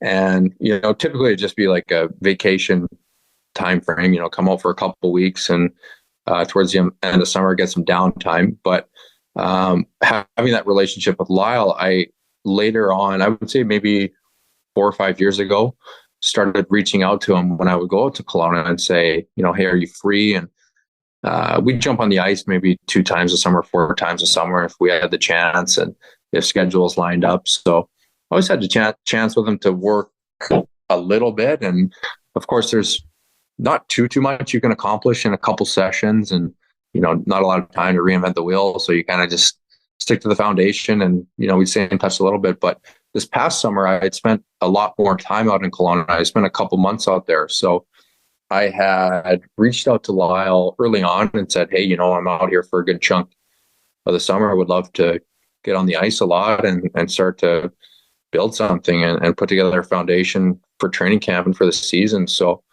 yeah, so he jumped on that, and we had the chance to work together so much, and had a lot of great sessions on the ice and so much great conversation off the ice. And him as well. Like, he's such a great person within the game. So he's just great human to deal with. And then never mind, his expertise is second to none. So I love having that much opportunity to work with him and dial in the on ice stuff and have, such a good chance to build a on ice professional relationship with him that I never really had before. So that was amazing, and something I'll look to continue to do for many, many years to come. And he's been a huge help through the start of the season here too, and staying on top of things and keeping it dialed in. And can I ask just before we go to James, like, what specifically, when you talk about that big an adjustment, if you could share some of the things that for you were the adjustment, like what changed, how it manifested itself in your game and helped you prepare for this opportunity? Yeah. So the biggest thing is a lot tied into what I just said about Maskin too. And the approach I had last year was what Simple. Lyle does so well is he takes, goaltending as a position, which is incredibly complex and so many moving parts, and he simplifies it. He almost oversimplifies it so much where it seems too easy to understand. And you kind of think to him sometimes, or especially when you work with him early on, like, hey, there's got to be more to this. Like, it's not that easy. And he's like, no, it really is that easy. So when you start to see it in practice, so it starts to make sense. And maybe that's kind of what I had missed early on, in the years prior working with him, is we never got the chance to get that far down the line. So what Lyle does is he takes so many situations and says, a lot of things I just talked about before were like, let's build a foundation, and you can draw off it for any situation that comes up, any scenario that you want to play, any different approach that you want to have to your game or to your practice or whatever, and it will work. So much of what we did over the summer was so much skating and so much head trajectory with the tracking. So I know you guys are really familiar with it, but if anyone's listening that doesn't understand it, so Lyle's big approach is a lot of the head trajectory and how that kind of, applies to the rest of the body and how everything kind of trails based on that. So in other words, no head trajectory equals no tracking, which equals poor save execution or poor save or shot preparation. So we kind of tie all that in this summer in such a simple but such an effective way, where he had kind of said to me, like, you have all the tools. Like, you don't need to get stronger. You don't need to get faster. Like, your save execution doesn't need to be quicker. Like, it's just a matter of shot preparation, which involves a lot of, getting on angle, depth management, and then just tracking down on pucks and saving like very simply just save execution. And again, like it sounds so simple in theory for goaltending, which is such a complex thing to deal with too. But in dealing with that and learning from him, like constantly, like I really bought in, and I just felt like my game just getting better and better every time I got on the ice with him, and it felt so simple. So that was it was such a game changer for me to have that much time to work with him and for everything to kind of come together and to be able to work on like these little things that we just did all summer. You know, you're working on so much skating and all the like pre-shot stuff. And then for him to just say like, you're ready and you feel ready was just such an amazing experience. So I can't credit him enough for helping my game on the ice with everything that he put in and all the time and effort that he put into my game. So it came together really nicely. And I felt more prepared for training camp than I ever had before, you know, tenfold. I've heard a lot over the years, and obviously sort of was introduced to this a while ago, and a lot of the response to it was there was a pushback of, it's just watch the puck. Obviously it's more than that, because I think a lot of the goalies I've talked to over the years, like, well, nobody really ever told me how to watch the puck and how much that facilitates the mechanics we ultimately want when we move from one spot to another on the puck. Does that sound like a fair? That's exactly it. And it's, like I said, like in theory, it's so simple and it seems counterintuitive because as a goalie, you kind of think, well, there's this ultra complex game going on in front of me and all these moving parts. You know, my position is so complex. Like the approach needs to be complex and detailed and thorough. Where Lyle's like, no, it doesn't. It's very simple actually. And he turns all that chaos into, you know, very simple execution. And if you don't have enough time to think about it or see it in practice, you think there's no way. You know, there's no way we can talk about something for 5 minutes and then you can just apply it to an entire season. And really it's true.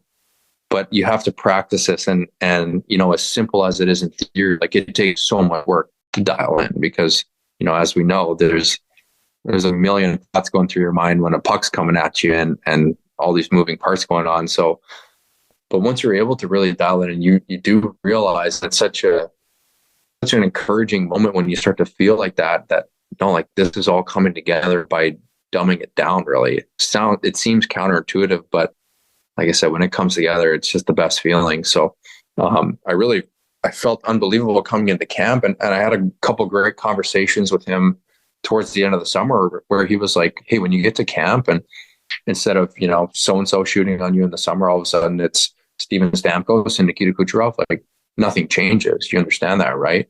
And, you know, an older version of me would have said like, no, everything changes. Like these guys shoot it different. They have different releases and the play is quicker. But when I got to camp this year and I really had bought into what he had taught me, I was like, wow, like nothing changes. Like my approach stayed the same. The execution like had never been better in my career. And really just from simplifying it and dealing with all these things that we had worked on all summer, all these simple things that came together. Off the ice, Mr. Wendland. Yes. I'm guessing that introduction came through Lyle would be my hunch, but how did you start? Because we've been introduced to him similarly, and you know, 5 damn things for the hips. I'm like, hold on, my hips actually work now. What's going on here? As an old goalie, what was it for you? So this was probably midsummer. I would say maybe around June or so. Me and Lyle were supposed to jump on the ice together, and my back was just killing me. I had a lot of issues with my back this summer and, you know, wasn't really sure what was going on. Some days it would hurt, some days it wouldn't. So I'd said to Lyle, you know, maybe a few days or a week before our skates were supposed to start, like, Lyle, I might need to push these back a little bit. Like I'm in some pain. Like there's something going on. I need to get addressed here. And he said, you got to see this guy, James. So I said, okay, you know, of course I built a relationship with Lyle over the years and trust his opinion and his judgment. And he's like, no, like this guy he's the real deal. Like you got to see him. And at the time it was my first time spending an extended period of time in Kelowna. So I didn't really know who to see. You know, I didn't have, you know, guys that I would worked with and therapists or whoever to see if something came up. So I was just kind of a sitting duck with this back problem out in BC. So jumped on the opportunity to see someone that was recommended in the first place, and then not knowing the doors that were about to open. So I'd gone to see James. I think he had got me in like literally the next day. So I went to see him. I think it was maybe 5 or 6 p.m. I was his last patient of the day. And so he's got this really cool gym set up. I don't know if you guys have seen it in Kelowna. Yeah. So he's got this awesome gym set up with a, private treatment room and stuff. So I'd gone, seen him and right away just told him what was going on and what was bugging me. And he was like, okay, yeah, like this is what I think is going on. And you should be good to go by like next week. And I was like, what do you mean? Like this has been bugging me all summer and I don't even think I could skate right now. And he's like, no, like you're good. Like you can tell Lyle you're good to go for next week. So I was like, okay. So to make a really long story short, that was just my first introduction to James, and he had treated me and I felt amazing after. And then I remember it was probably 6 or 6:30 and I'd felt bad that I kept him so late in the first place. And then he takes me out of the gym. And then we're working on like the rocker board stuff and doing stuff with the goggles and the balls and the balance and the feet and everything. And he's showing me all these things. And, it's 7:30 at night. And I'm like, you don't have to stay and show me all this. But I was also like thrown for a loop too, because I had gone to see him for treatment on my back. And all of a sudden now it's 7 at night and I'm standing on a rocker board in my bare feet with, 1 foot, and I got these goggles on and he's whipping a ball at me. And I'm like, what the hell is going on? So it took a couple sessions for me to understand like what his approach was and what he was doing. And you guys have had him on and you understand, what he does exactly and how he approaches the goalie position and, the resetting and the recalibration of everything and how that all kind of ties in. So I was like really, really bought in from the start just because it was so interesting to me. And, he had really challenged me. And this is what I think James and Lyle do so well is they challenge, like why you're thinking a certain way. And they explain, why they approach things the way that they do. So, with James, he had said like, what are you doing off the ice? Like, what is your back issue coming from? And I explained to him, what I did, and I felt really good about how I trained, and I'd always went fitness testing at all the training camps, and I thought like my off ice approach didn't need any correcting. Like I know what I'm doing, and he's like, no, like this is all wrong. Like, what are you doing? So he really challenged like what my approach was, like why I chose to do things, and he was like, no, it's not working. And I said, what do you mean? Like I'm winning fitness testing every year, like things are going great. And he said, you can like barely walk, your back's hurting so bad. And then he showed me, he's like, look at your internal rotation. Like you can't even move. Like how are you expected to get into a butterfly? And started kind of walking through the body. And then it really made me reevaluate where I said like, what is my approach? Like, why am I doing the things that I'm doing? And maybe this is the better way of doing things. So, just a long-winded way of saying that, he really made me question my off-ice approach and how it directly applied to me becoming a better goaltender. And a lot of times I couldn't answer that question. And I said, well, I'm doing this because it makes me stronger. So I guess technically I'm a better hockey player. And he said, well, no, like it's not usually the case. So especially for me now at this age, like 29, I don't really need to get stronger. I don't really need to get faster. It's about longevity at this point and getting through the season. And so he's been such a huge help with that. And being exposed to him in the first place was game changing for me, like literally. And just so thankful for his time that he's put into helping me and changing my approach and my whole game, really. Last one, because I think we're setting a record here, Matt, and I did not prepare you for how long we would be. This has been awesome. But just the biomechanics of it, like understanding how your body, like how much, like whether it's Lyle or James and those two things coming together, like how much better do you feel physically and about how you move on the ice compared to maybe the start of the summer? Yeah, I feel unbelievable. And that's the biggest thing is like, especially with the off-ice stuff, you feel it right away. Like when I would work with him and I'd finish these sessions, I would feel like I just accomplished something that made me a better goalie, instead of just, beforehand it was, okay, you go to the gym and I'm really sore because I lifted a lot of weight, or I'm, dripping in sweat. So I must be a better hockey player because I work so hard. We're seeing James and, seeing Lyle as well. Like, these guys challenge all that thinking and kind of that old school mentality and way where, James would say, like, what can you do to make you a better goalie? And what are the things that, you can use off ice to use to that approach? And a lot of things, it's just so counterintuitive to what you're taught when you're growing up in that old school mentality where you kind of sit back and go, what? Like, that's it? Like, there's got to be more. Like, I'm not sore. I'm not dripping in sweat. Like I said, it's such a different approach with that. But then when you really understand it, and that's what Lyle and James do so well, is they explain it. And if you don't understand it, they'll take the time to explain it from different approaches, through different language, whatever it may be, so that you understand what you're doing, the why sort of thing. So I know James references that a lot, of having the why so that you can learn the way. So learning the way from James and from Lyle is such a cool and encouraging experience, because you feel like there's so much direct, like, applicability to being a better goalie. And for me at this point in my career, like, that's been such an encouraging and, like, unique experience where, hey, this has come about now, and I feel so much energy towards wanting to learn more about this and to how I can apply this to my game, and how far can I take this just from learning these new things that I think are directly helping my game. And I feel it.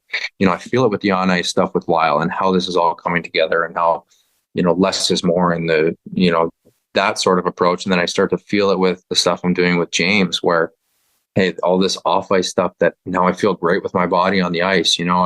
Everything's working how it's supposed to work, and the maintenance is there. And there's so much proactive work where, instead of seeing a therapist and when everything's, thrown out of whack, well, his approaches, and I think he referenced that when he was on the podcast with you too, about, would you trust a mechanic if he said, hey, you got to bring your car back to me, once a week for the next year? And he had said that to me really early on. He's like, I'll see you for 3 to 5 sessions and you're good.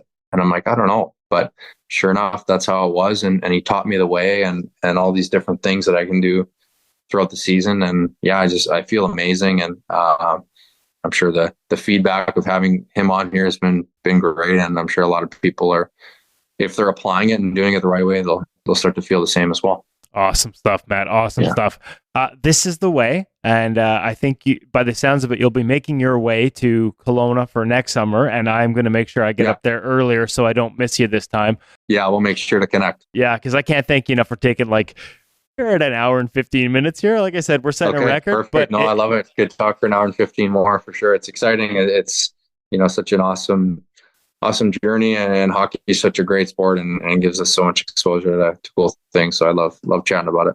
It felt like 10 minutes for me, to be honest with you. And I'm pretty sure we could do another hour and a half, but I tell you what, we'll save it for the summer when I see you in person. And sounds great. All the best the rest of this season. And we'll see you. We'll maybe sooner, or we'll see you then for sure. Awesome. Sounds great. Thanks so much for having me. I really appreciate it. Thanks, Matt.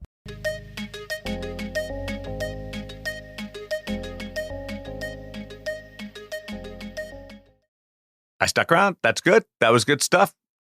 Thanks for the tip going into the interview to make sure that I stuck around. It did take me a couple of segments of listening, because I listened and then I had to pause and do some other things, and then I came back. So that's good stuff. Thanks for the heads up, buddy. You need a long drive for this one. If you're driving to the rink, save it for a road trip. Well, you drive to the rink and drive home from the rink, and maybe to practice and back from practice. And put your headphones on when you're getting dressed, because there's takeaways in there that will help you stop more pucks when you do hit the ice. It was awesome. I loved it. He was great. It was great. Yeah, there's technical and there's also spiritual guidance in that conversation to boost your level of love for our game. Yeah, looking forward to next summer. Yeah, just what a path too. Like talking about the relationships with the goalies in Sweden and Maciej Schwo, Maskin, as they call him. By the way, we'll have an article featuring Maskin previewing his presentation at the convention that they'll be running at the World Juniors. The Swedish Federation running a convention that includes both skills for shooters and goalies. As part of that, we can't be there, but we know we have listeners overseas in Europe. Make sure you check out the first article that we had up at InGoalMag.com this week from Steve Thompson, sort of a taste of what you're going to be getting there. We'll have another one up with Maskin, who Matt referenced in that interview, coming up soon. And if you happen to be in Europe, I know it's a little tough on December 16th to tell somebody from North America to be in Sweden by January 2nd. That's a bit of a tough go. But Europe's smaller. It's a little closer. If you're listening right now and you can still attend. The big thing is, if you would love to go to the World Junior Hockey Championship, you get tickets to the bronze, silver, and gold game as part of the conference, I believe. Yeah, so some people might want to rush over as a last minute thing. Yeah, it's listen, and I should be careful here because the dates are getting tough. Whether the packages to attend still include the tickets at this late game, I can't say for sure, but make sure you check them out. And like I said, Thomas Magnuson, who we've had on the show, just one of the great goalie minds of the world of all time. Like just love his approach. And that's kind of the approach you can expect from him and the people that he brings into this conference. So it's exciting times, and we've got a little taste of it for you at InGoalMag.com. So if you're on the fence, we'll get you off it. Did Hutch just invent something? What's that? Did you say tickets to the bronze, silver, and gold games? Well, technically they are. Technically. But yes, fair. I would do that to somebody else, Darren, so I deserve you pointing that out. Oh, only because you never make mistakes. Ever. Yeah. No, never, ever do I, Woody. I've never screwed anything up. When do you make mistakes? There's a long list of them, my friend. Well, I don't think you make mistakes. Yeah. I was just thinking about it. I'm going, there is 3 games. No, there's not 3 games. Yeah. There's 2 games. Well, it is a silver. It was bronze, silver, and gold games. Good point. Yeah. You just didn't notice my punctuation. It was like when you do voice to text. It doesn't always come out that way. Right? Yeah. So be dangerous. It's a little dangerous to just listen for something and assume you understand what's happening there. So I'm going to need a dangler next time I see Hutch. For sure. I screwed it up. Great job. Full on. With Tomkins. Great job with the gear segment, and awesome perspective on the Lou Ring of Honor. Lou. Really proud of you, Lou. Thanks for listening. We'll chat with you next week on InGoal Radio, the podcast.